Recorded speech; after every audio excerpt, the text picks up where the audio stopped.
We want justice. We want justice. We want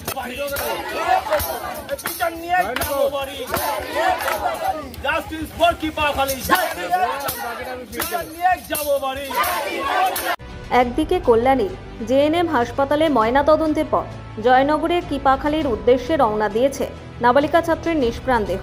অন্যদিকে জয়নগরের কৃপাখালীতে নাবালিকা ছাত্রীর ধর্ষণ ও খুনের ঘটনার প্রতিবাদে সুবিচারের দাবি সহ দোষীর উপযুক্ত শাস্তির দাবিতে কৃপাখালী মহিষমারী সড়ক অবরোধ করে বিক্ষোভ দেখাচ্ছে নাগরিক সমাজ। চাই না আমরা ওই ছেলেটার ফাঁসি চাই। আমরা নারী অসহায় লোক।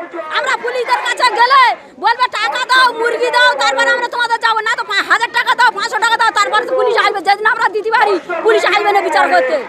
আমাদের মীমাংসা করতে কোনোদিন আসে না। কচি বাচ্চাটা আমি চাচ্ছি ফাঁসি দাও। এরকম ক্ষুদিরামের যেরকম ফাঁসি হয়েছে ওরকম আমরা ফাঁসি চাই। ফাঁসি হলে তো আমার মেয়েদের জীবন বাঁচবে, না তো মেয়েদের জীবন বাঁচবে না। মেয়েদের জীবন না তো বাঁচবে না। মেয়েদের আর জীবন বলে কিছু আছে? তোমরা তো একটা মা বলো। অবরোধকারীদের কণ্ঠে একটাই আওয়াজ, জাস্টিস ফর কৃপাখালী। এদিন দুপুর থেকে কৃপাখালী গোড়ানকাঠি মোড়ে শতাধিক মানুষ অবরোধ করে প্রতিবাদ জানায়। চাচ্ছি যে আমাদের দুর্গা পূজা আসার আগে আমাদের মেয়ে বিসর্জন হয়ে গেছে।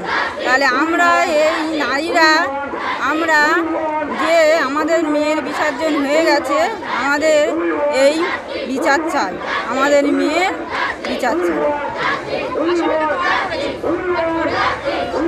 আসামি ধরা হয়ে গেলেও আর এই একাকি আছে, আরও তো আছে, আরও তদন্ত করে খুঁজতে হবে।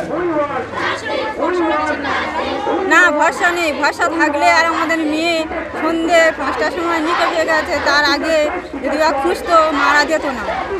আমাদের মেয়েটা তো বেঁচে থাকতো যদি বা খুঁজতো।